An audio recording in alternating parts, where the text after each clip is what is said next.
All right, so what is up, guys? Welcome back to Late Night Shots Podcast, episode 60. We're here.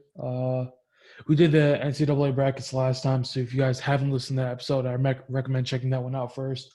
This one's going to be sort of a continuation to that. We're going to be talking about some of the dark horses we see in all the brackets, actually. So, we'll start with heavyweight. So, Okay.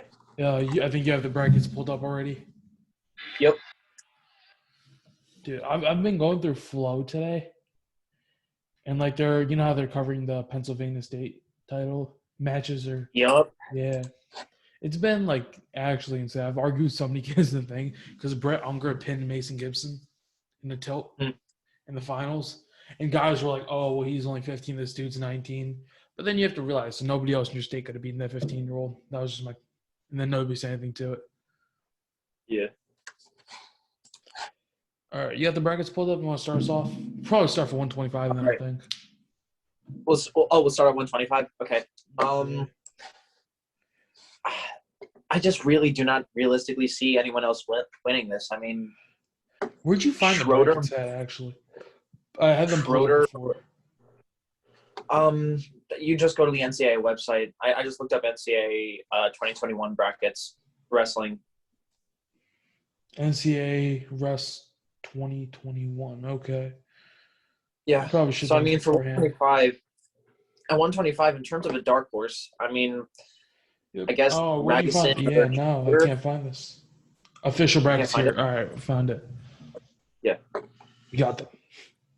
All right, yeah. So, No, it would either be Ragusin or Schroeder. Schroeder can meet Spencer in the quarters.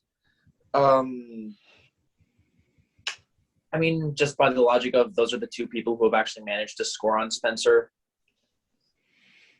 Personally, what do you have as your finals matchup? I'd say that the seeding probably holds, and we get Latona Lee, and then Lee wins by tech.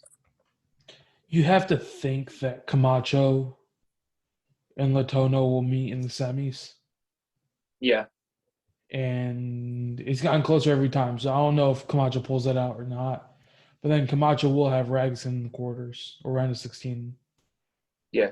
It's also be a tough match. But I can see Ragusin coming out of this. I can see Camacho coming out of this. I could see Drew Hildebrand coming out of this. Not Drew Hildebrand, Brandon Courtney from ASU. Or even, I'll be honest, that's really it. Malik Hansman didn't impress me too much. Howard, if he pulls a big one here, possibly. But that really looks to be it at one. Brandon Kaler, right? Do Washington proud. I don't. 133. Who's an actual dark horse? 133. You have to think the top 5 is separating themselves from everybody else in the field at this point. Yeah. 60 is Matt Schmidt from Mizzou. I would have to say Mickey Philippi is the biggest dark horse. Who? Is Philippi even considered a dark horse at this point? I don't really think so. I think he's just like a perennial contender that just is kind of a problem where, again, like you said, that top 5 is separating himself so much. Mm-hmm. Then it just goes to say that he's the only one in this bracket that has a win over Dayton Fix. Yeah. And the fact that he's a 5 seed is going to present some problems. Yes. For the one name, obviously, Austin DeSanto. Yeah. I do have Philippi beating DeSanto in the quarters and Fix beating Philippi in the semis and Fix over RB1 in the finals. I think that's how a lot of people have it. I think most people have DeSanto over Philippi. It's just like the way DeSanto wrestled at Big Tens, I'm not too sure about that. What is this? It's not like broken or something, or like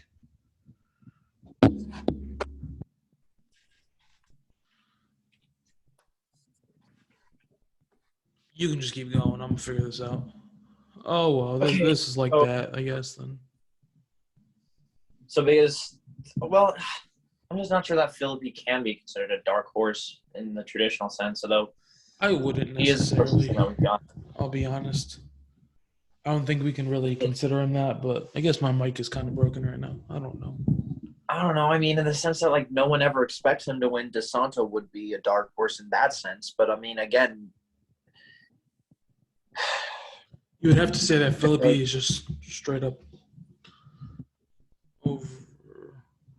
overlooked at that point, right? Because that would be really how that is. Yeah. Just for the sole fact that, again, didn't he do pretty bad at the last championships? I believe so. Did I just break this or what the hell? Something might need to be tightened, but Dude, I'm trying to tighten. I don't see a way to tighten this. Huh. Very interesting. Maybe. This is awkward as all day. Keep talking. I will do something. I'll mute my mic for a minute. All right, 141. I don't think anyone really stands out to me on 141 outside of Ironman, Seabass, and Lee. So after how Big Tens went, the logic always stands that, anyone in the top 5 really could win it on most days, and except for heavyweight. Pretty much anyone in the top 5 or 3 can win whatever weight class. I would suppose that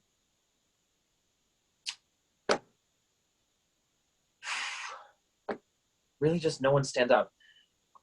Again, Dom Demas or Tariq Wilson, excellent wrestlers. They're in the top 5. It is so hard to see just anyone getting past Seabass, Ironman, or Lee. So, yeah, there's not much to say about 141, to be honest. All right, I should be back. Does my mic sound fine right now? Yep. All right, I just had the mic covered too. My bad, guys. This has never happened before. I'll probably try fixing this right after we're done recording. But, yeah, talking about 141, again, Ironman, Lee, Rivera. It looks like a 3-man race right there. It's who's having the best day wins it. Exactly. And again, you're going to be going up against a much fresher Ironman than you are Lee or Rivera. Just for Slovak, that they're probably going to be wrestling each other there. Again, the biggest dark horse, Chattered. Yeah. That's can you even consider him a dark horse, or he's just more like a high-level All-American? That's really the way you would think about it. Yeah. That's the way I would think about it. But he's legitimate. He's really, really good. It's just that top 3 is so far off from everyone else. You kind of have a heavyweight situation with the top 2 in the country are pretty far separated from everyone else. Except for, the Mass Central match happened. Yeah. Top 3? Yeah, okay. That's it. I could put the top 3 are so far separated from everyone else that it's just kind of hard to see anyone else winning the weight outside of that top 3. Well, I know that's been proven wrong before. Yeah. I was literally just watching the other day, Robbie, the fucking Robbie fella from Lockhaven against Zane Rutherford in the finals. He was the 18th seed. Oh, Ronnie Perry. Yeah, that was a good one. Ronnie Perry. Still got tech. That's just rough. It's Zane Rutherford, dude. Yeah. What was his one name? Zeke Moisey from when he was at West Virginia. Beat Garrett, beat Pin Gilman, lost to NATO in the finals. Yeah. Yeah. That's really 149. Here's a good one. So Ridge Lovett isn't a dark horse anymore, but this is probably going to be one of the craziest round of 32 matchups you might ever see is Ridge Lovett versus Peyton Amania.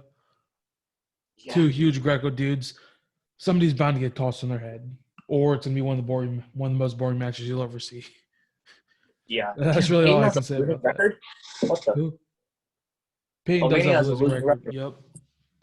He hit Can't Store with 2 6-point moves. That's how he won. Yeah. That being said, who's the biggest actual dark horse?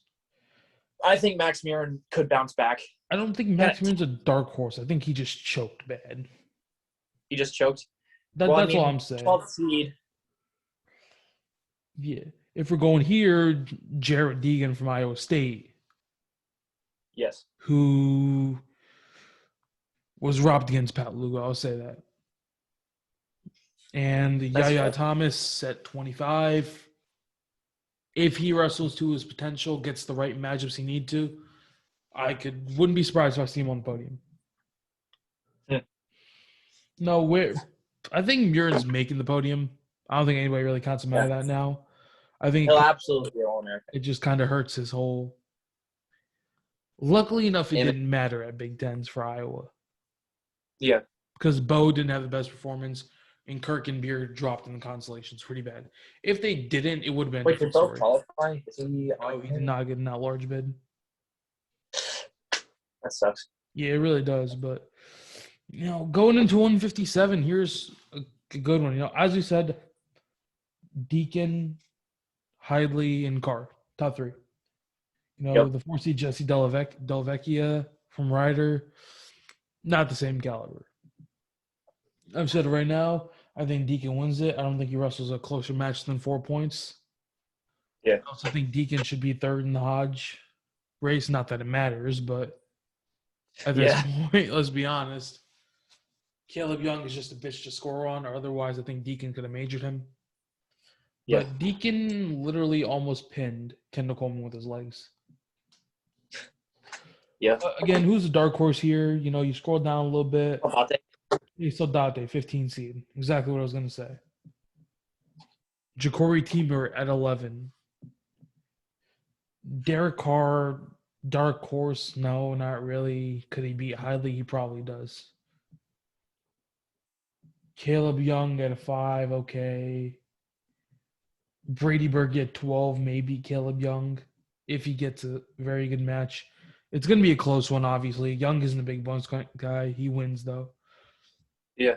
Wyatt Cheats from Oklahoma State's at 33. Did he cut a weight class? I think he did. I believe so. Yeah. He may make a good run in the wrestlebacks. I don't know about anything else, though. Coleman at 9. Coleman dropped match to Soldate at Big Tens. Rough, last second takedown. The first time it was decided in overtime. Again, if they get the matchup again, maybe a boost for them. We talked about what actually has to happen for Iowa to technically drop this team title to who looks to be next in this race, Penn State, right? All that is Iowa guys need to get knocked off. Yes. So if Caleb Young gets knocked off by Brady Berge and then drops to Coleman or something like that, that's really all that needs to happen. But this is a conversation for another day. Chase Soldate seems to be the biggest dark horse at 157. Yeah. Will he get on the podium? I think he All-American. I do too. So obviously I have Deacon first, Carr second, Hidley third. Then Caleb Young fourth. I think Kendall Coleman fifth, Jesse Dellavecchia sixth. Then I will give Soldate 7 and Brady Berge 8. Yeah, that's a fair podium. Yeah, solid. Who are other guys I might be leaving out here? Maybe Will Lewan from Michigan, obviously. Jared Jacques from Mizzou. Justin Thomas from Oklahoma is a big one. I think those guys fall kind of early in those bloods. Those are going to be the blood round guys. It just depends on who can win that Rustback quarterfinal there to get in the 5th, 6th. That's really it. So that is going to be an interesting one to watch because I could see him placing as high as 3. As high as 4. As high as 4. I think Hidley, Carr, and Deacon have solidified themselves as top 3. Yes. And Deacon ran the gauntlet. He dropped the match to Carr in freestyle. Freestyle, again, more suited for Carr. Yeah. This is more suited for Deacon just because Deacon is gigantic and he can ride on top very well. Yeah. I think this is going to be there. Deacon wins it. I think Deacon is good enough to become a 2-timer. And you have to assume that Carr is going to be the one to close the gap next year. If it just depends on how much he can close it. I'm actually picking Carr to win it. To be honest, you're picking Carr to win over Deacon. Yeah. Yeah. No. Yeah. I can see that again. The way he ran the gauntlet. I get how folk style can favor Deacon, but we've also seen guys who are objectively better at freestyle just still win in folk style. Yeah. Just keep it to takedowns. Deacon already beat him, so that's what I'm saying. That's true. And so let's look at how Deacon has to make the run towards the finals. Who really is out on the top off the bracket? Brayton Lee, Caleb Young. That's really it. You have to assume Deacon's going to walk through Requier Vander Murray from Stanford. Kendall Coleman to be 14-1. Caleb Young 6-0 win. Boomy's in the semis. Brayton Lee probably a major. Let's look at Right. David Carr. Will Lewan, again, a bitch to score on, probably around a major. Ja'Cory Teamer. I can see that match going either way. Yeah. Teamer's good. Teamer hits you with 1-6-point move, it's over. Yeah. Is Brayton Lee on the bottom half, or am I tripping right now? No, he's on the bottom half, yeah. My bad. Brayton Lee was not on the top of the break. Who's the 4 seed then? Jesse Della Vecchia, dude. Deegan either texts or pins him. Yeah. No, no disrespect, but like these guys are getting high seeds for like not great of wins. Yeah. And then if Soldate somehow sneaks past Hadley, which I think is a good matchup for him, I don't think it's gonna happen. But yeah,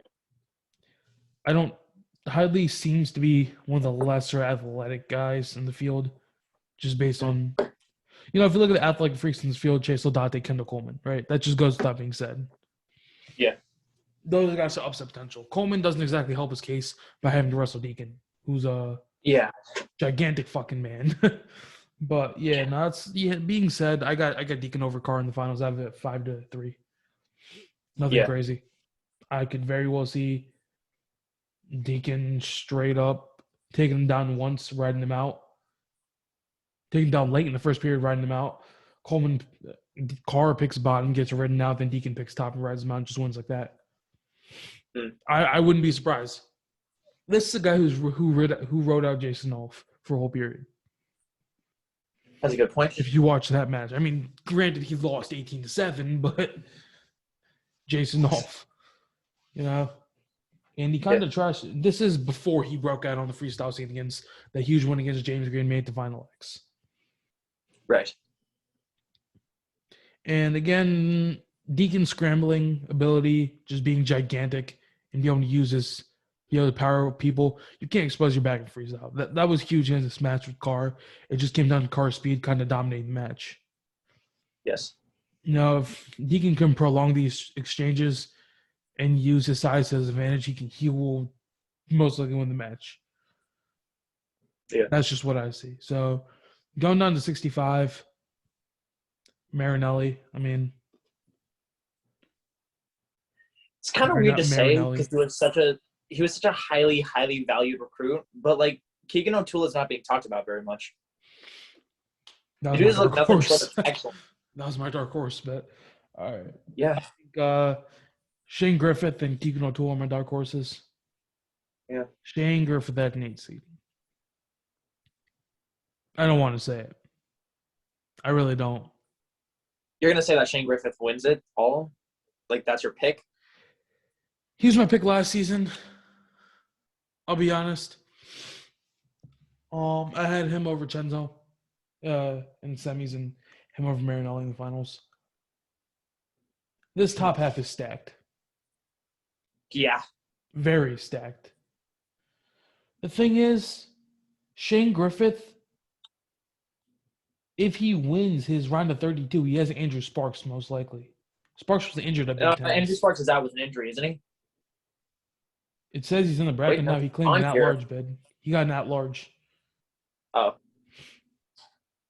Shane Griffith has to be Andrew Sparks. Then who does he have next? Alex Marinelli.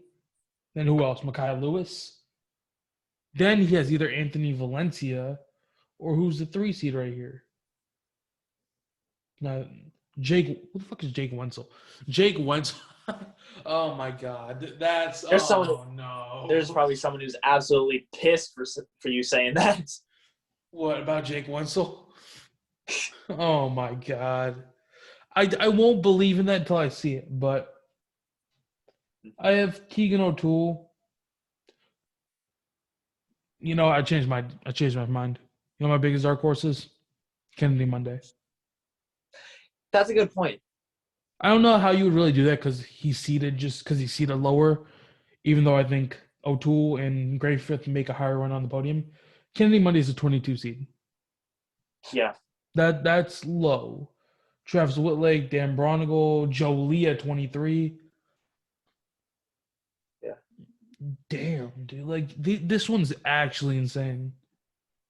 Valencia beat Griffith 8-1, 7-1. And that was off a 1-6-point scramble exchange. That's all it was. Right. The safe option would be to say Marinelli. Yeah. Granted, when has Marinelli ever done shit at nationals? Marinelli just seems to be on the decline at the end of every season. I don't know what that is. Yeah. Because 3-2 win over Ethan Smith, that Marinelli is not going to win a national title. If that's the same Marinelli we see at nationals. Yeah. You I mean, know? it likely isn't. I mean, I feel like because this is his last year, so. He has Or is another it? year. Because He has another year. Everybody's coming back. I think he would have been I don't wrestling want to say, in but college Keegan for what, O'Toole like, is my pick to make it out the bottom half. yeah. Him over Anthony Valencia in the semis. Because what win broke him onto the scene? He beat Ryan Anderson from Bethlehem Catholic, I think. This was back at 138. And then Anderson proceeds to commit to a Division III school just to stay home. Then everything is out the window with his career. I don't even know if he exists anymore. And then Jolie pinned Andrew Sparks in the first period. Yeah. But also got stuck by Ethan Smith, I think it was. Yeah. Very interesting. He just looks inconsistent. He looks like he tries to wrestle as high paces like his brother sometimes. It's just like, Yeah, which is that rapidly becomes a problem. yeah. Again, like Nick Lee, it came back to hurt him too. That's what lost in the match against Jaden Ironman, not picking and choosing his shots as well as he should have. Keep shooting is a dangerous game on Jaden Ironman. Yeah. That's like, it's just like, who is my dark horse though? Like I've been trying to look through this. I'm like, oh, I think the most obvious answer has to be Shane Griffith, right? Yeah. But Anthony Valencia cut down from 174 last season. Griffith has one loss in the past 2 seasons, and it was off at scramble. I think he can take out Marinelli. Like, I truly believe that. What has Marinelli actually done? He lost to what's his name, Tommy Gant, in freestyle, 5-4. I think Tommy Gant's pretty damn good. Tommy Gant is pretty good again, or was that James Green versus Alex Marinelli? No shot. James Green. Are they near the same weight? Wait, no. Green was at 74. Who did? No, because I think Gant wrestled. I think Gant wrestled Amos, right? Huh? I think Gant wrestled Kemmerer. It's one of these. I think it was James Green only beat Alex Marinelli like 5-4. Yeah, I think that's what it was. Yeah. Yeah. This was on Green was up at 74. You also have to consider that Green wrestled a tied match with Anthony Echemendia. Yeah. He's a freestyle dude again. He wins matches. He doesn't do his crazy shit. Yeah, Alex Marinelli wrestled James Green. And then I think at what weight? It would have been 74 kilos. 74. Yeah, no, that makes sense though, because again, Green's outsized at 74. Yeah. I had Green teching him. I'll be honest. And then I think everybody had Green teching him. I thought Green would lock up a lace pretty quickly. Because I don't remember Alex Marinelli. Kemmerer wrestled Gant. Yeah. Kemmerer beat Gant? I don't think so, right? I can't find the results. Oh, well, I noticed the Hawkeye wrestling card. That's interesting though to just think about. Yeah. Even with that being said, though, my dark horse, Mekhi Lewis cannot be a dark horse. My dark horse can be Shane Griffith and Keegan O'Toole. Yeah. I have Keegan O'Toole. I don't think Keegan places outside top 4. That goes without saying. My top 4 are Alex Marinelli, Anthony Valencia, Shane Griffith, and Keegan O'Toole. Mekhi Lewis 5th. I don't know what order this happens. I think Mekhi Lewis hasn't shown much. I think we'll throw Jake once on the podium just so somebody doesn't get mad at me in the comments. And I think Joe Lee may work some run for the podium. That's just bias right there. Zach Hartman from Bucknell makes a run for it. And Travis Whitley from Oklahoma State. Yeah. And even with that being said, Thomas Bullard from NC State. Biggest dark horses are what I said again. Keegan O'Toole, Shane Griffith. Can't make a pick on this one. I think the safest one to say is Alex Marinelli over Anthony Valencia, which seems like the most obvious outcome. Yeah. No, again. I mean, maybe this is the year that Valencia breaks through. Or Marinelli breaks through, for that being said, too. That's true, yeah. You know, I think if Griffith can make a statement here, too. And Griffith wants that win over Mekhi Lewis more than anything. Yeah. You know, I don't think these guys, they almost wrestled. I think Mekhi Lewis's teammate in high school prevented Griffith from being a 4-time state champ. Or Mekhi Lewis, I'm pretty sure it was Stephon Glasgow, his teammate, who wrestled at Rutgers and now is just out. I think just quit wrestling because of injuries. Damn. Yeah. Going into 174 now. I don't want to say it though. Like even as a Penn State fan, it hurts, but I don't think anybody beats Kemmer this year. I really don't.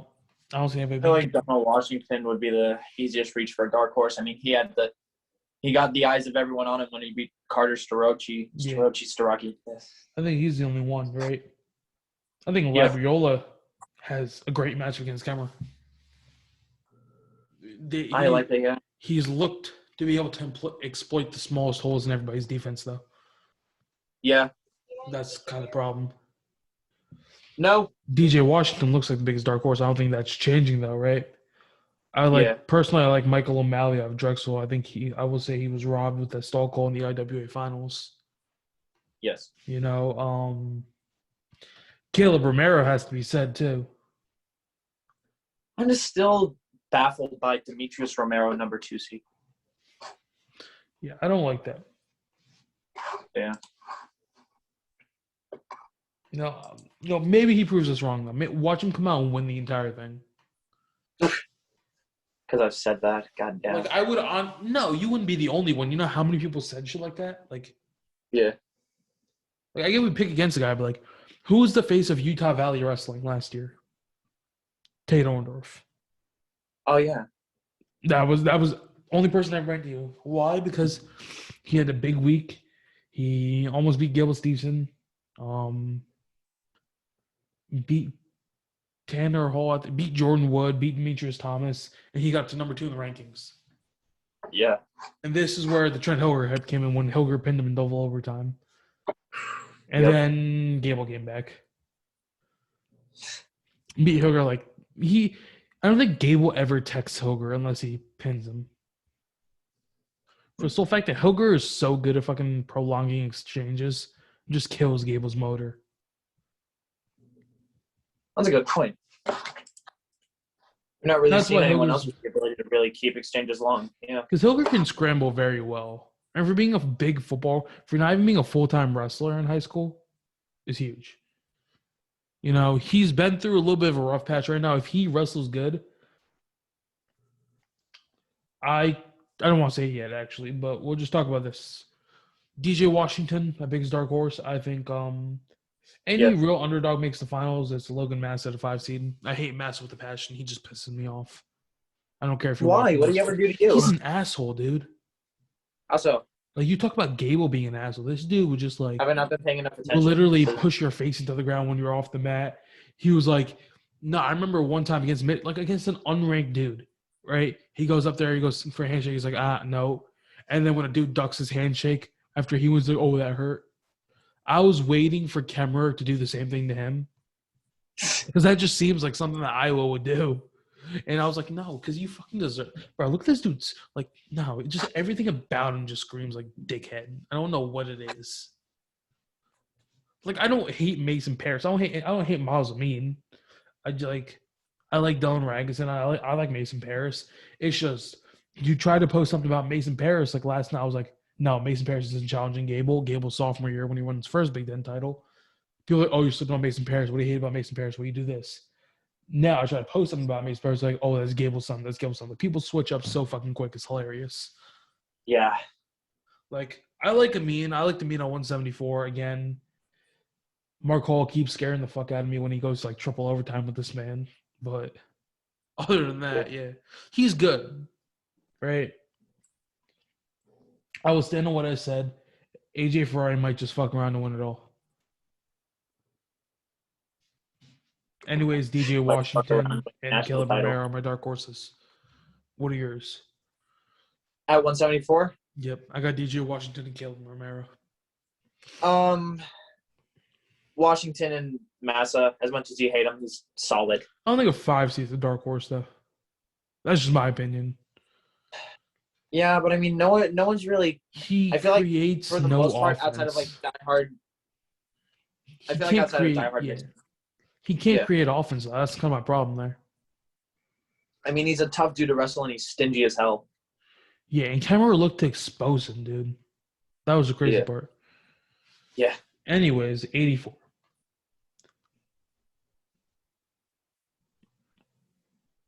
Who sticks out? 1, 2.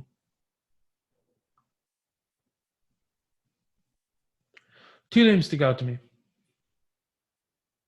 Which two? Taylor Vens at 8.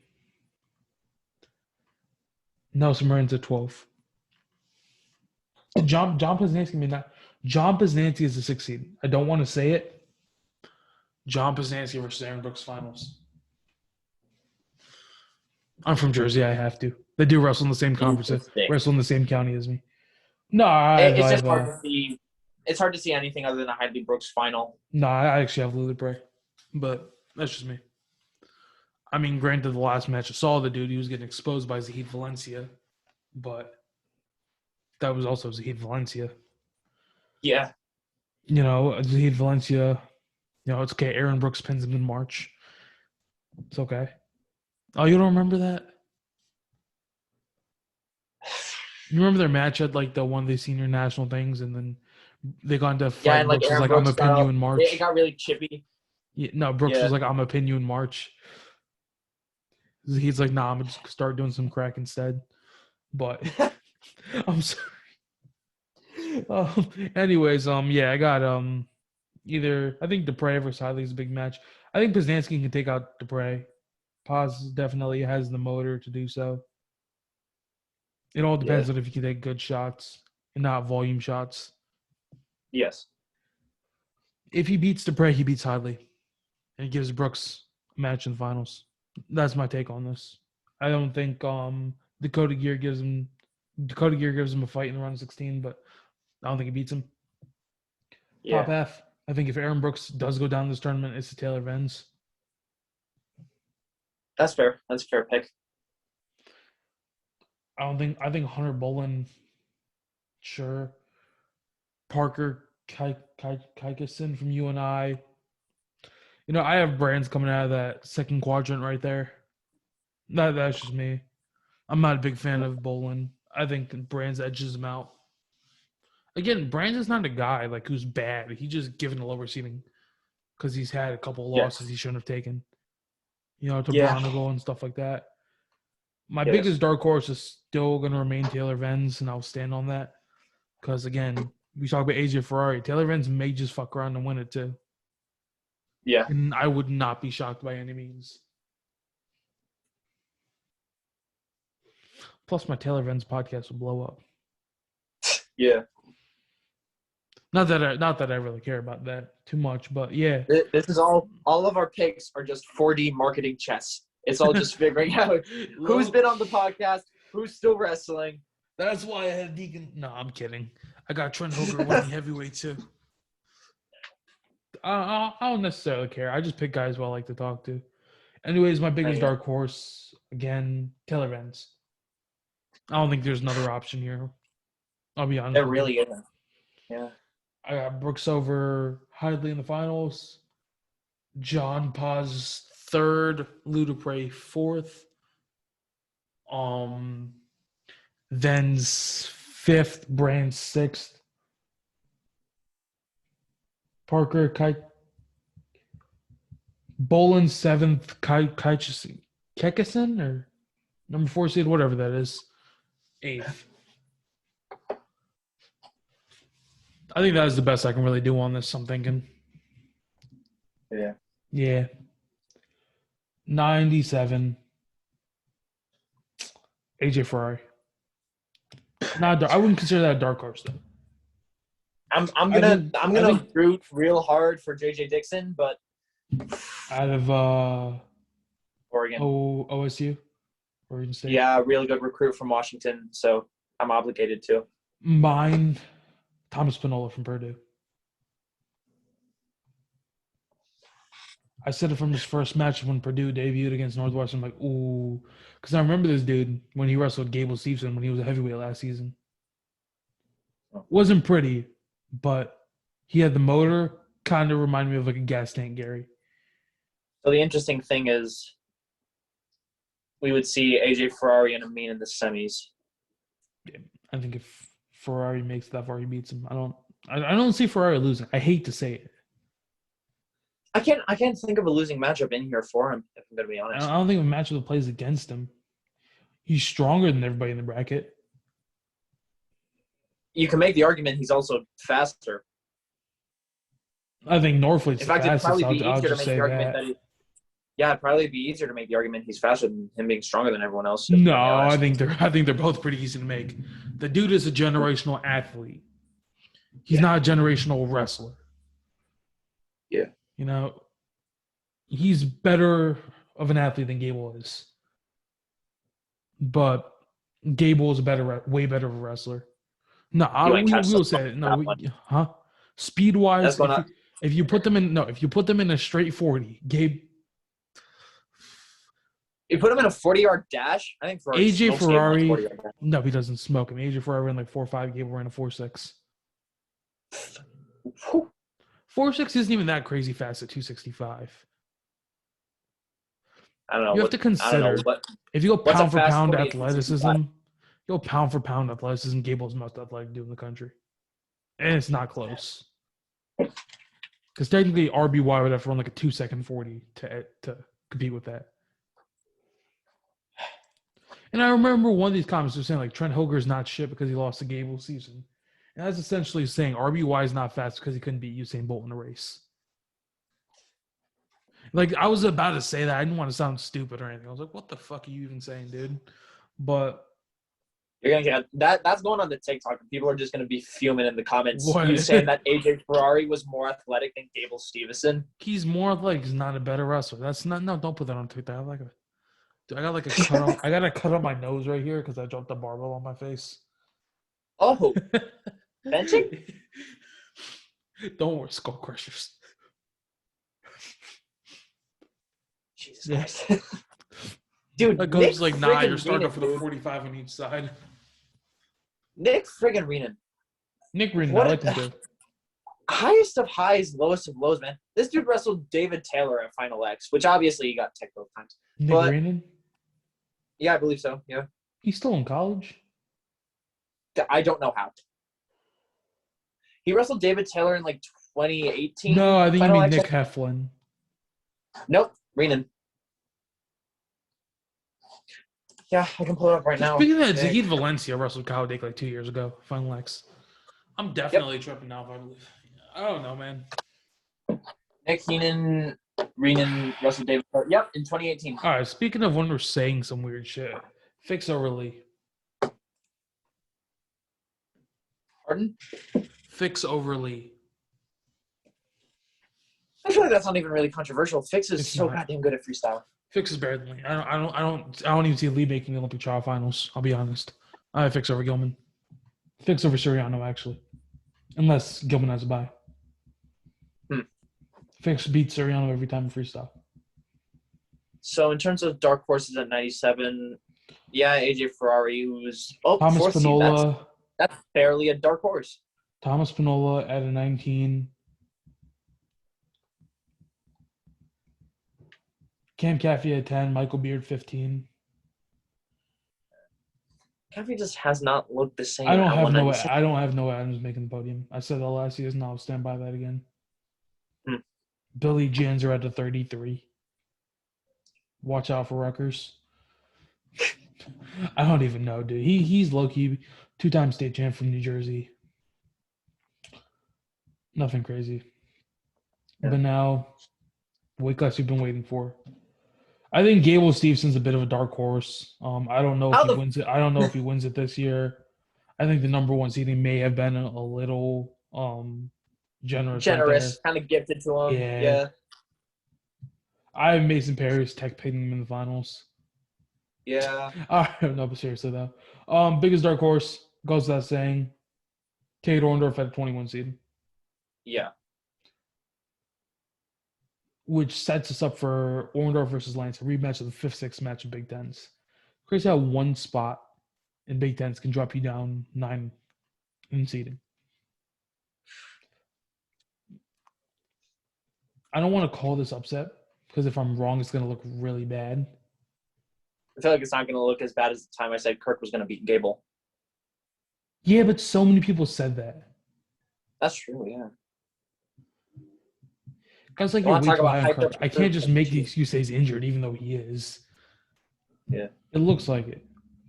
Hilger over Stencil in round 16. Yeah. But after Hilger got majored by Cassiopeia, I don't know. I wouldn't be surprised if Stencil fucks around and just pins his way to the finals. Shit, maybe. That's exactly what I'm saying. Like, I don't know. It's Zach entirely Gillum at possible. an 11. This bottom half of the bracket is made so easy for both guys until the semis. Yeah. Fucking Gannon Gremmel at a 6, dude. Gannon Gremmel's a nobody. Like, I hate to say it. Like, he's not a good wrestler. He's not a 6 seed in any year. Damn well not this one. Ethan Laird is a bumper from 97. Congratulations. You beat an injured Jordan Wood. Cool.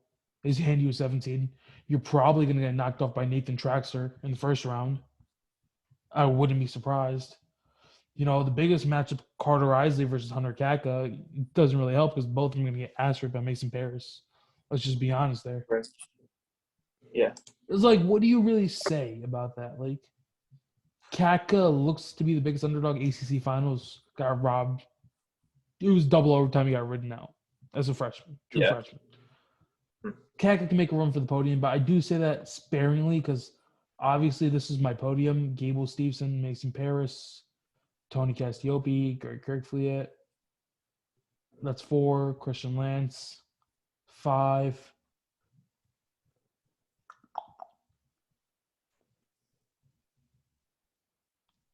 Schultz in front of Lance, so Lance 6. Hilger 7. Hold up. Stencil, let's put Stencil at 3, so Hilger 8. Right. I think Wood just misses the podium. Luffman misses the Bloods. Elam misses in Bloods. And Deontay Wilson misses in Bloods. That might seem so stupid if I need to actually write out this bracket. Right. Because it's so hard to see what these actual constellations are going to be. I'm going to probably do that soon because I don't even have a printer here on campus. But biggest dark horse goes without saying. Tate Orndorff for 21. I'm assuming you agree with that. Yeah, Tate Orndorff, and then I mean, if you're talking about dark horses in the sense of people no one expects to win it, a guy like Kirkfleet or Hilger, but Kirkfleet has you just don't see it happening because Gable's just that damn good. If Kirkfleet is somehow magically 100% healthy and gets out from bottom every time, possibly. I do say this, though. Gable versus Kirk next year in the finals. Yes. Next year, absolutely. Paris has not improved technique-wise, in my opinion, that much. As much as Gable or anybody else in this field has. He's improved strength-wise more than anybody in this field has. I gotta outright disagree. I'd say he's improved massively. It's just Gable has done that as well, and he seems to have done it exponentially I'm to the saying point where, comparatively. yeah, comparatively, yeah. Yeah, he hasn't improved as much as everybody else has.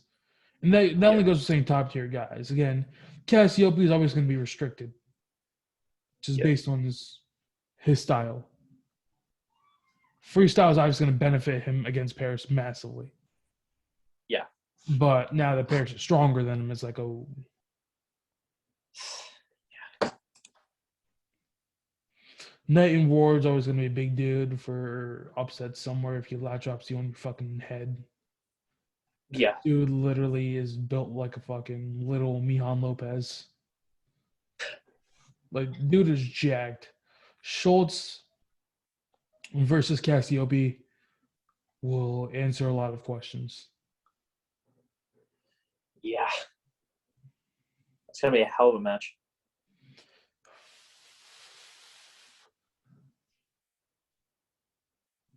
Stencil versus Paris is the biggest toss-up of the tournament. Yeah. Stencil looked awesome, but again, awesome against Ethan Laird isn't exactly that. Yeah. You didn't see him in too much of a rush to put up points, but all he needs is one bad shot. Yeah. Could be going for 6.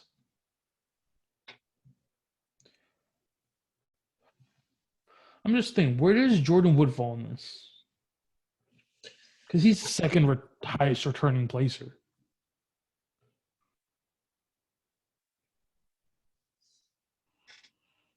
I don't see him outside of the top 5. I don't see him in the top 5, I'll be honest. I think Gable, Paris, Stencil, Cassiope, Kirk, top 5. And then Schultz maybe 6th, and then Wood 7, Hilger 8th.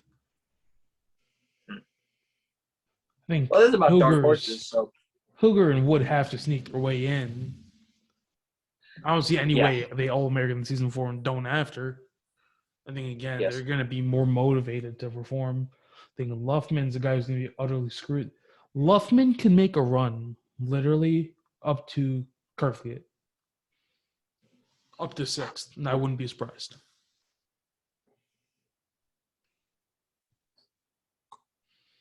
Right. But yeah, I think that's really it, to be honest, right? Yeah.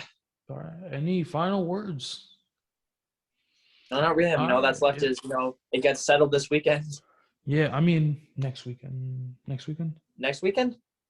Yeah, next weekend. Yeah, no, I'm tripping. Because I got to make like 30 more posts for every seed.